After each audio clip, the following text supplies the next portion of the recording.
What if Jon Snow became king? King's Landing smelled of blood. The sun hung low over the Red Keep, casting shadows like blades across the courtyard where a crowd had gathered to see a Stark die. Ned Stark knelt on the executioner's platform. His hands were bound, his face bruised, but his eyes remained clear. In the front row stood Sansa, pale and trembling. Behind her, Joffrey smirked with a boy's cruelty dressed in a crown. Sir Ilyn Payne unsheathed ice, the greatsword of House Stark, now in the hands of murderers. Ned looked up, not at the boy king, not at the executioner, but at the sky. Below the platform, in the maze of tunnels beneath the Red Keep, Varys moved like a ghost. "Now," he whispered. The guards he had bribed did not speak. They acted.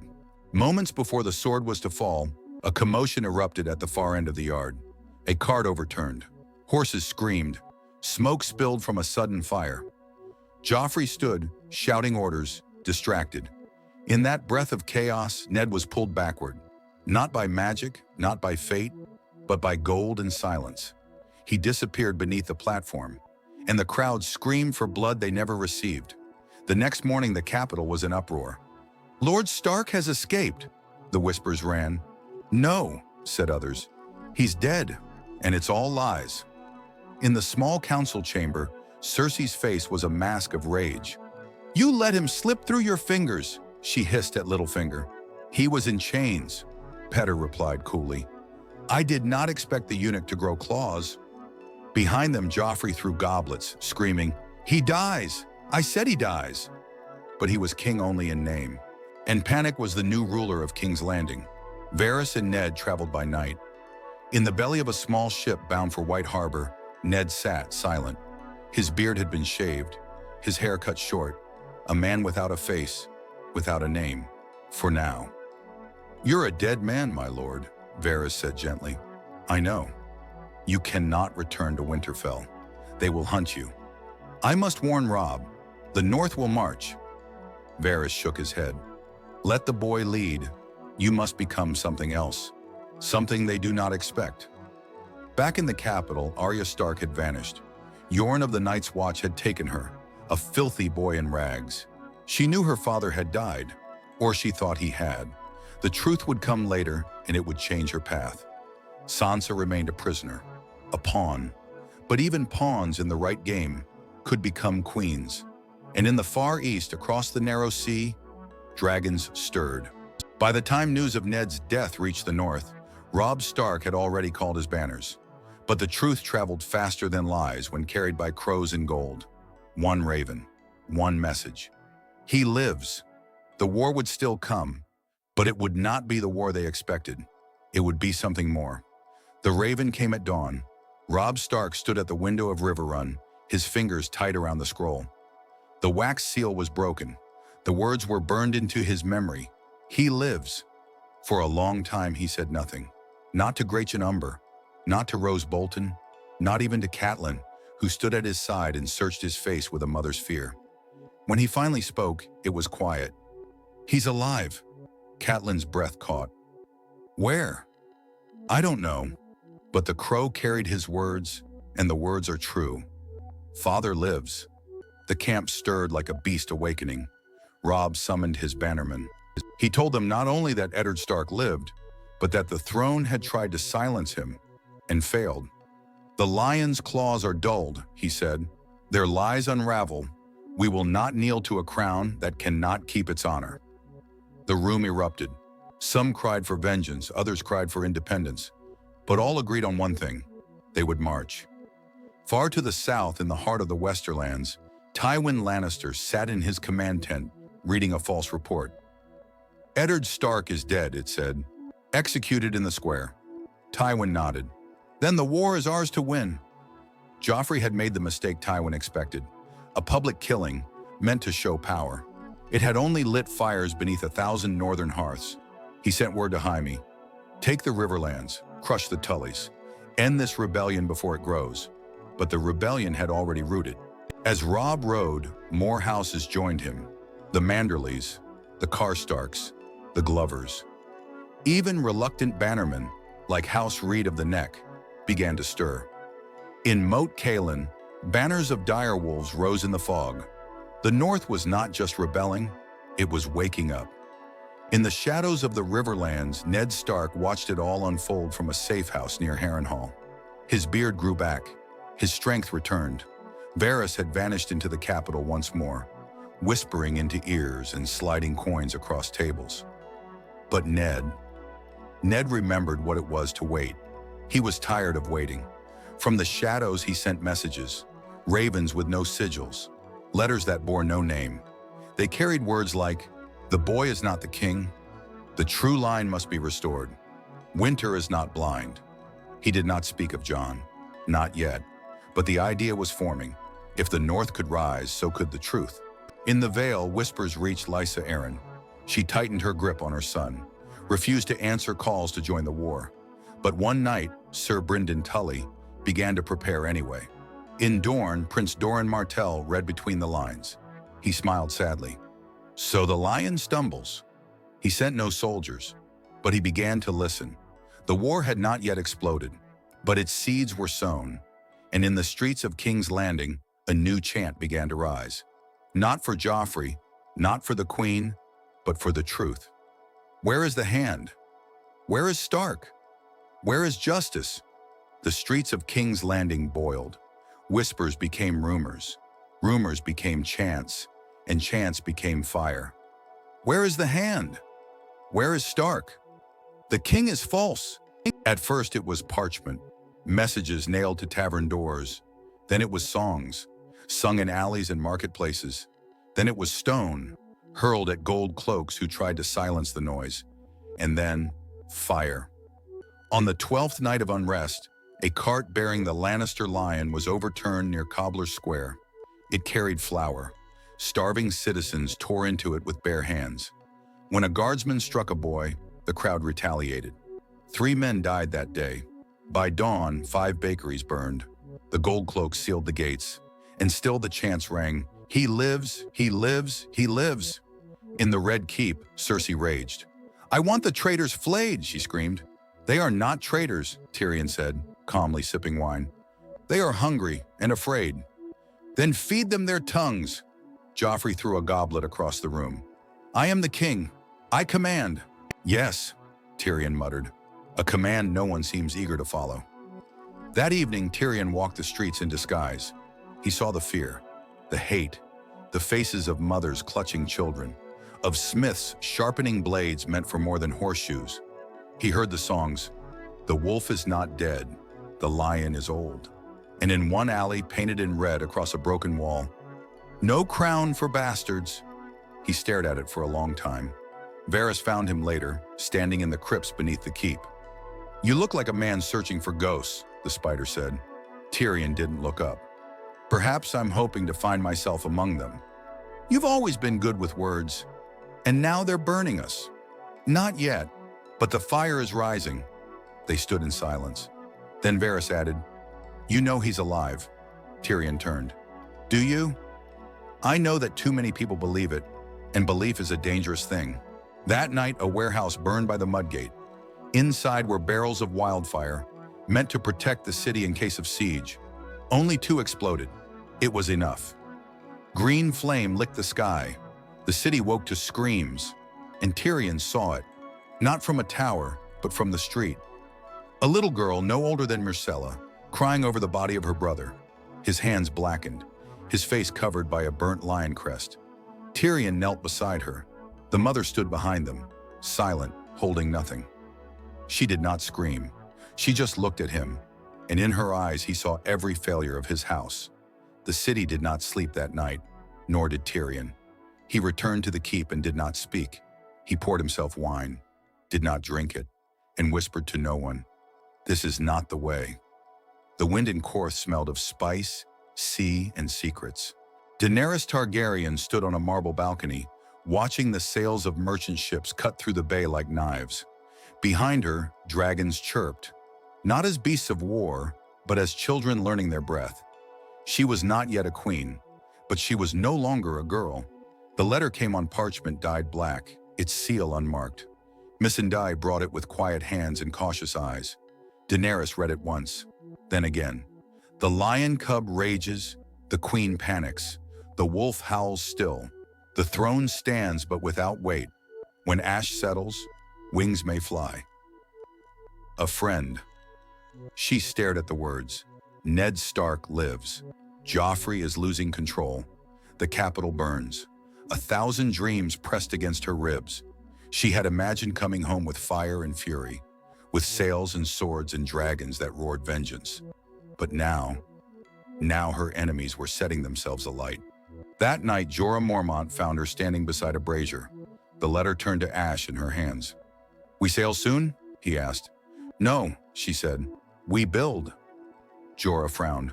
"We have no army." "Then we build one with purpose."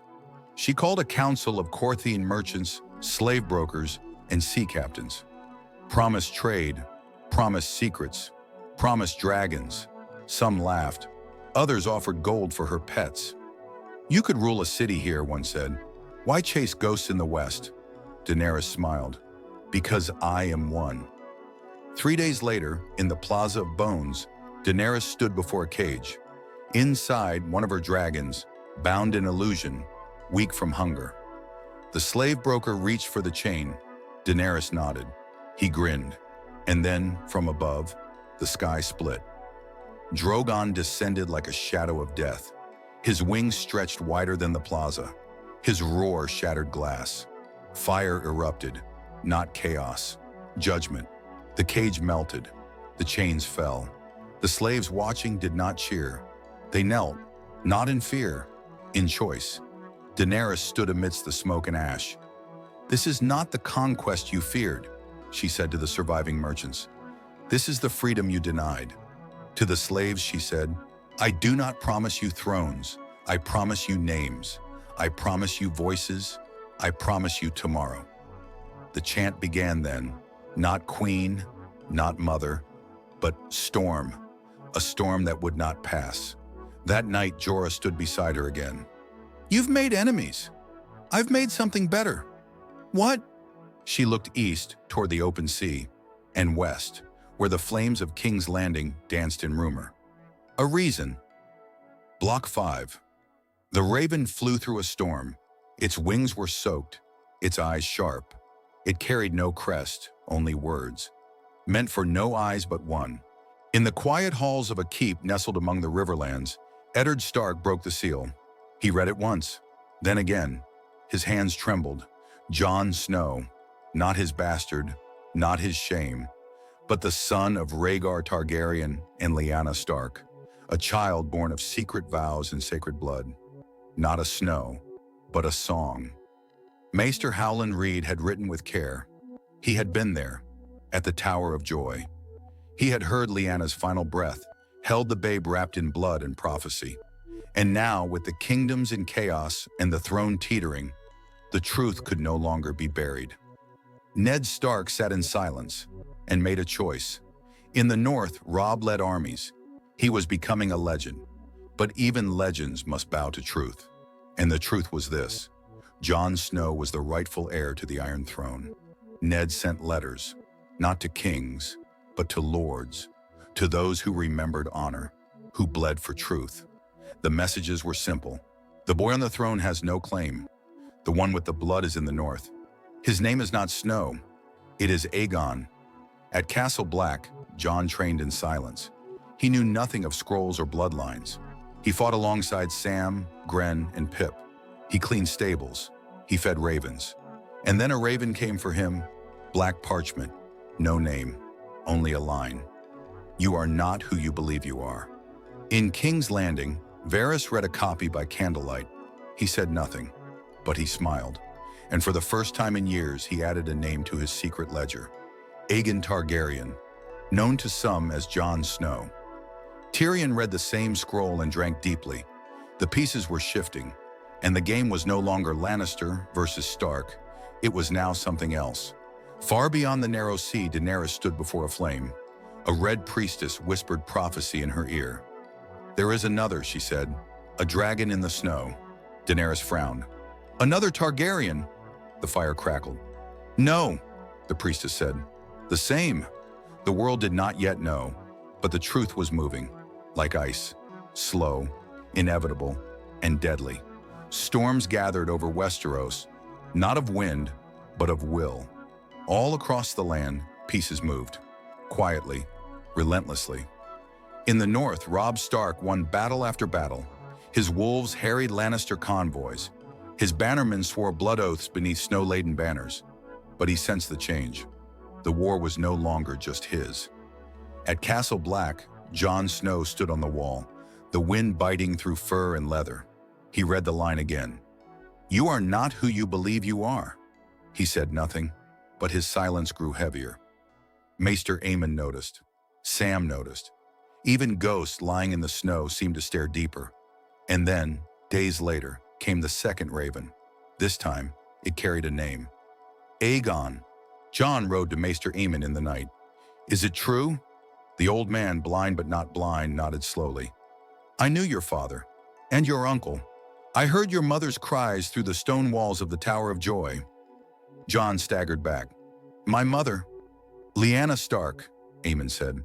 The words fell like swords. In King's Landing, Tyrion sat alone in the Tower of the Hand. The city was boiling again. More riots, more rumors. Cersei had taken to drinking in daylight. Joffrey now hid behind double guards. Tyrion read the reports. Scrolls from spies, news from Dorne, hushed rumors from the Reach. A name echoed everywhere. Aegon. He asked Varys, "Is it true?" The spider merely raised a brow. "Does it matter?" Tyrion drained his cup. "It does now." Daenerys sailed west, not with an army, but with allies. Freedmen, traitors, red priests, the wind at her back, her dragons above. In her cabin, she studied maps of Westeros, but no longer stared only at King's Landing. She looked north. In River Run, Catelyn Stark received a letter. Handwriting she knew, Ned's. "He is not ours, but he is everything." She wept, and then she rose. In Dorne, Prince Doran summoned his council. He tapped the message before him. "The wolf pup marches.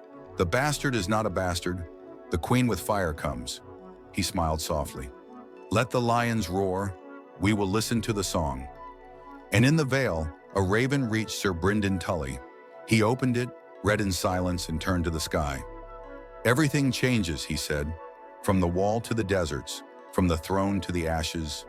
The storm gathered. Aegon. The name passed from mouth to mouth. Some feared it, others worshipped it, and one in the snow simply bore it in silence. The Iron Throne cut deeper than any blade.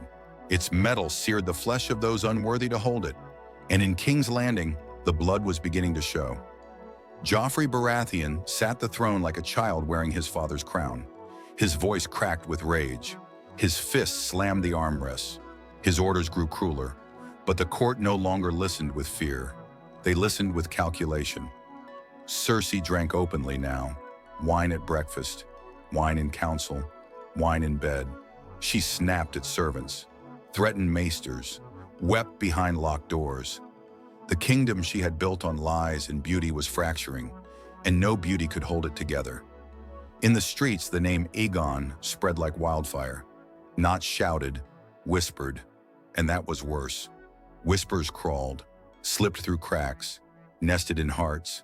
Some gold cloaks wore wolf pins now, hidden beneath cloaks. Others vanished entirely. One night, a boy threw rotten fruit at Joffrey's litter. The boy vanished by morning, but a dozen more threw stones the next day.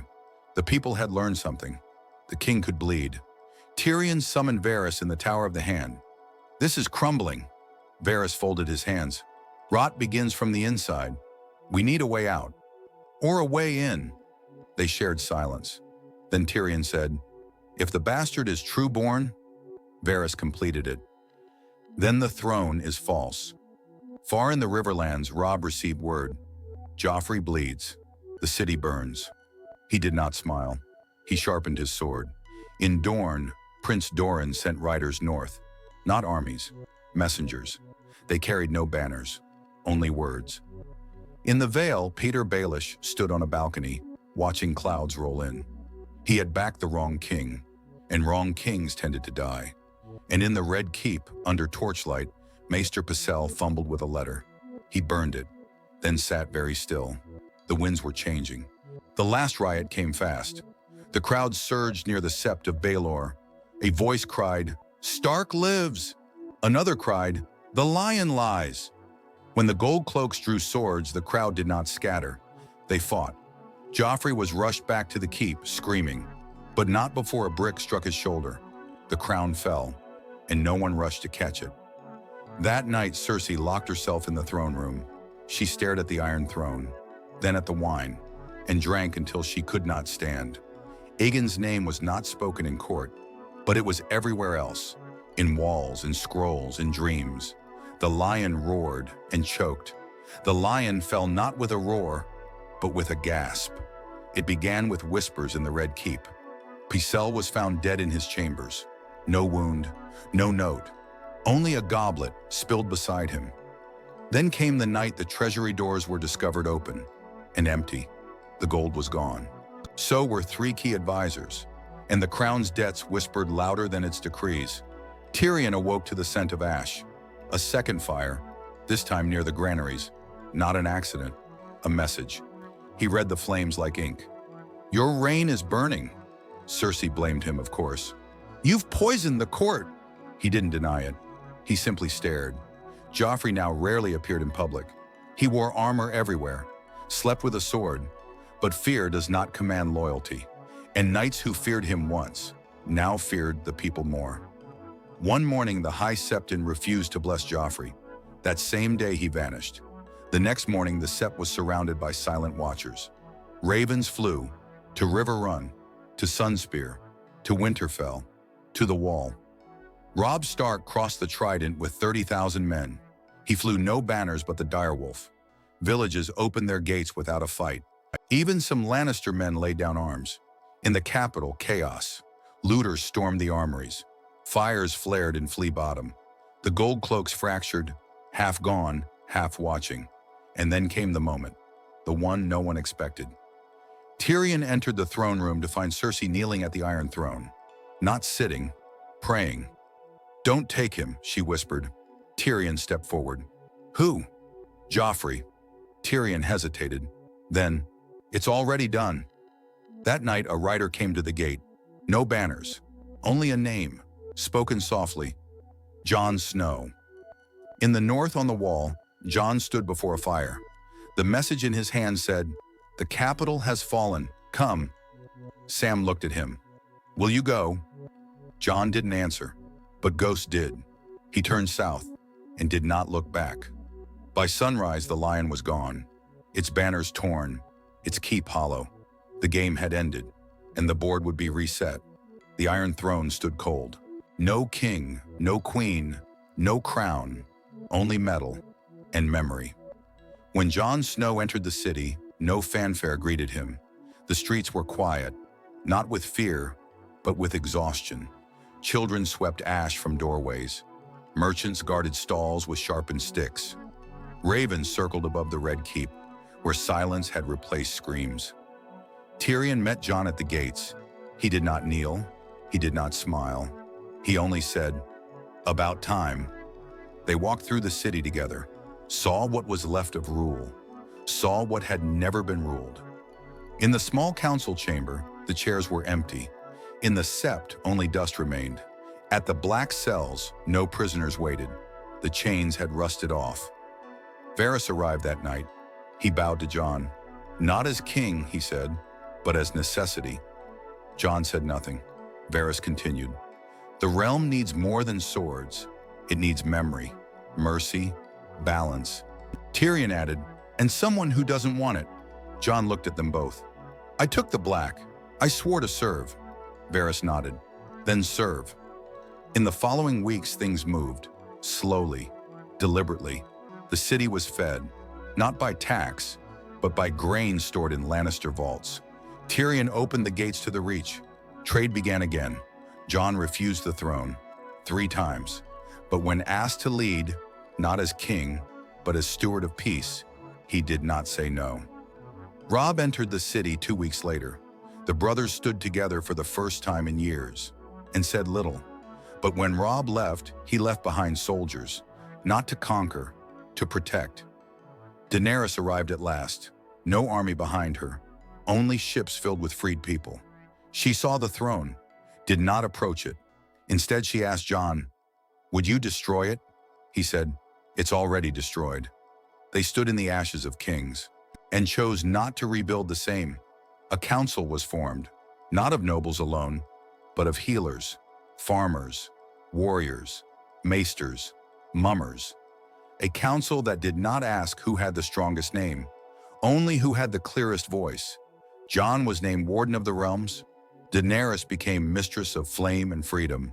Tyrion, Voice of Balance. Varys, Hand of Whisper. No throne remained, only chairs, and people who chose to sit in them. The realm began again, not in fire, not in blood, but in breath. Snow fell over the Red Keep, not ash, not smoke, real snow, for the first time in years.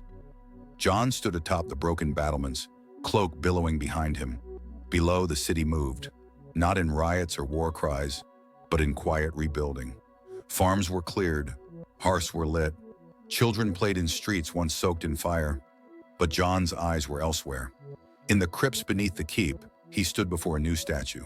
Not of a king, of a woman, Lyanna Stark. The inscription read, "She gave all and asked for silence." Jon touched the cold stone. "I know," he whispered. "I know now." Daenerys watched from the shadows. She did not interrupt. Later in the council chamber, Tyrion raised a cup. "To endings," Daenerys added. "To beginnings." Jon said nothing. He only nodded. The realm settled, as much as it could. Peace was not perfect, but it breathed, for a time. But winter always returns. At Castle Black, the watchfires still burned. The wall stood, though no longer to keep out wildlings. They were brothers now, free folk and kneelers, living together. Jon visited often. He found more comfort in the snow than in stone halls. One morning he rode north, beyond the wall. Ghost followed, no guards, no banner men, only wind and purpose. In the south, whispers stirred again, not of kings, but of systems. Some said the council was weak. Others wanted crowns back. A few wanted blood. Tyrion heard it. Varys recorded it. Daenerys watched it with flame in her eyes. And Jon, he watched from afar, until one day he returned, not with an army, not with dragons, alone. He entered the council hall. His voice was calm. "We did good." They nodded. He looked at the table. No thrones, no swords, only words. He paused. "But words can lie." Tyrion frowned. "What are you saying?" Jon looked around. "At first we tore down chains. Now we trade them for quieter ones." Varys asked, "And your answer?" Jon's eyes were cold. "I will carry the weight, so others don't have to." That night the council dissolved. No declarations, no wars, no deaths. But power shifted, silently.